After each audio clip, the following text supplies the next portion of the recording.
get ready to throw down. That's why he gets paid the big bucks. Dude, seriously, pays Clinton. like $600 an hour to hit that freaking button. Put it on my iPhone, bro. I'll do it here. Jesus, man. Clint, Team D for hiring with Disc. Look, what you got? Yeah, this kind of went off the rails, but I'll tell you this. I think that it's really important to look at the skill set that you need, really evaluate that, right? If these technical things matter, like 100% have to be there, you have to do that first. But then disc personality or any personality training, just looking at somebody, talking to them, getting along with them, speaking the same language is a resume separator, right? That's what this tool is. It is not a 100% hire basis, but neither is a resume. And I don't think you should hire that way. I think you should hire people that fit in your team. So for me, I use DISC as just simply that, a resume separator. Okay. Al, Team I? I completely agree because I do have to sit in the throw down, bro. Let them talk. In the same shoes. So I second that. It's a separator. It's a clarifier. I mean, we hear their words. Now we see what they look like on paper outside of their resume. Mm-hmm. And we match those three factors together. The resume that they gave me with their skill set, who they were as we spoke face to face. And then DISC tends to tie both of those together or expose deficiencies on their paper and their personality.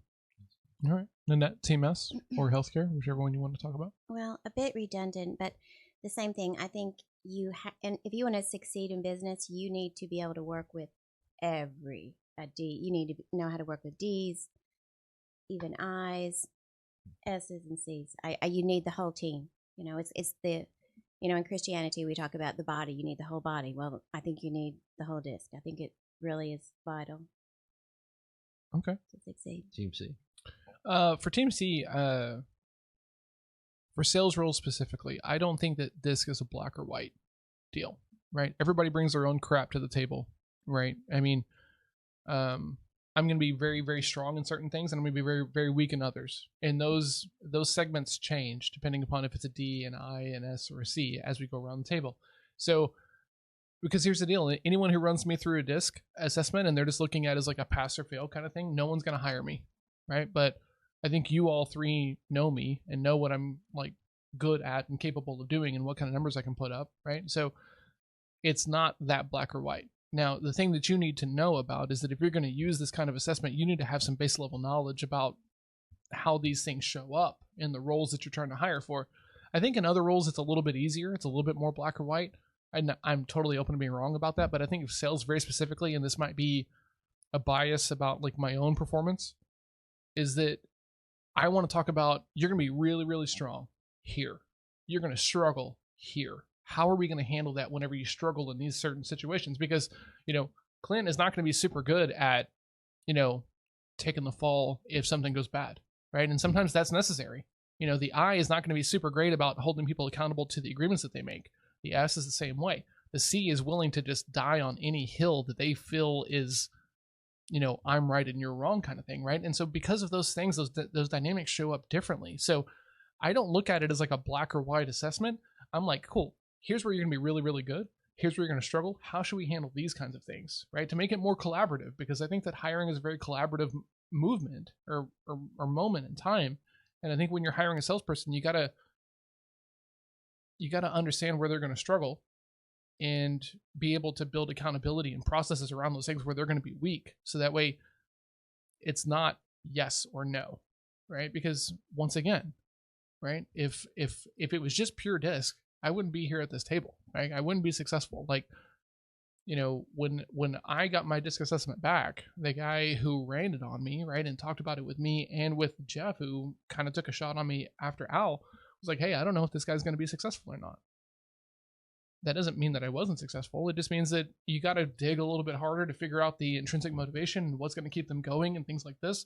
And I think you can find that whenever you dig hard enough. So this is not meant to be a black or white kind of thing as far as hiring, as far as I'm concerned, right? You got to understand what parts of the role are going to be strong and easy and what parts are going to be hard and how you figure that out. So for me personally, I kind of take a different approach, and it's probably very personal because I am not a normal sales guy, right?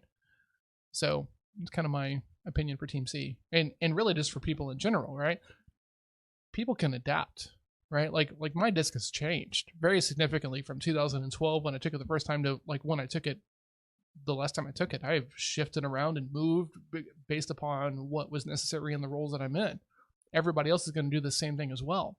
So don't look at it as a black or white thing, but figure out you're going to suck at this. But it is a snapshot in time for Absolutely. who that person is For now. sure. Not that people can't change or not that people don't evolve. Mhm. But evolution tends to be about a decade process in our lives. For sure. 20s to 30s, 30s to 40s, 40s Absolutely. to 50s. You know? And I've lived it. So And I remember very clearly, right? I worked for Al for 18 months and then I left. I decided I didn't want to be in medical devices anymore, but I still saw Al all the time at martial arts classes and everything else. And Al was coming up and being like, man, you're different.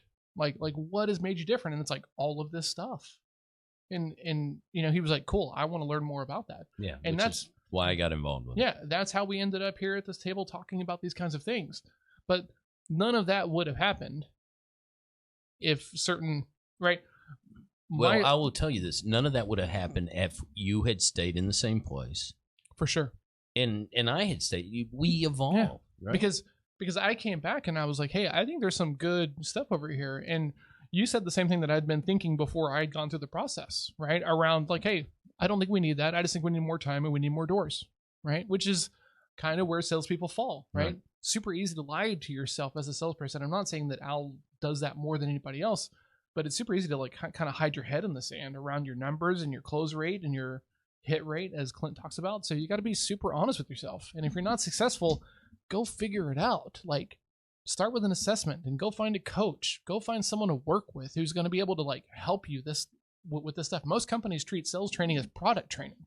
Product training is the easy part. Yeah. Sales training is the hard part. How do you have good conversations? How do you ask hard questions? How do you move somebody through or out? Right? And how do you not let that bog you down and keep you from like moving forward? That's the hard stuff. Arguably way harder than this screw does this and this screw does this and this is where you use this and this is where you use that. I mean, shit, you could almost walk into an OR with like a clipboard, right? If you're really, really smooth and like have all that information. You can do there a at surgery hands. over the phone. I can do one over the Yeah. phone. But you can't sell a product line to a doctor, right, without some product knowledge and then rapport that you build and you sell into. Yeah.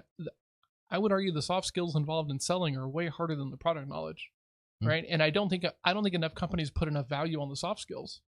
Well, it's the science versus the art, like I said. Absolutely, right? for sure. Awesome. All right, everybody, we're gonna wrap up. And delete a lot of that.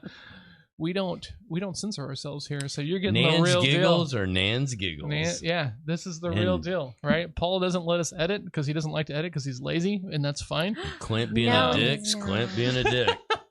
This is the real deal. We edit nothing. This is like Who we are. pure at the moment in the conversation. So if you're listening to this and you've been listening for a while, you should notice a difference between how Clint communicates and Al and Nanette and myself, right? As the C personality type. And that's not a bad thing, right? Just like when you're talking to prospects, they're going to be in different sections themselves. You got to be able to shift and move and give them what they need, or else you're never getting a yes. So if you guys are following, please follow us on social media. If you leave a review, we'll give you a shout out. So please do. If you know anybody else in sales and they're struggling, if they don't know where they are, please share this with them.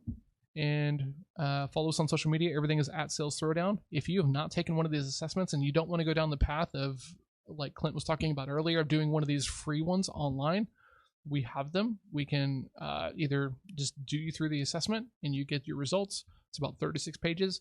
Or we have another level to where one of us will hop on the phone with you and go over your results with you about like, hey, here's where you're going to struggle. Here's where you're going to be good.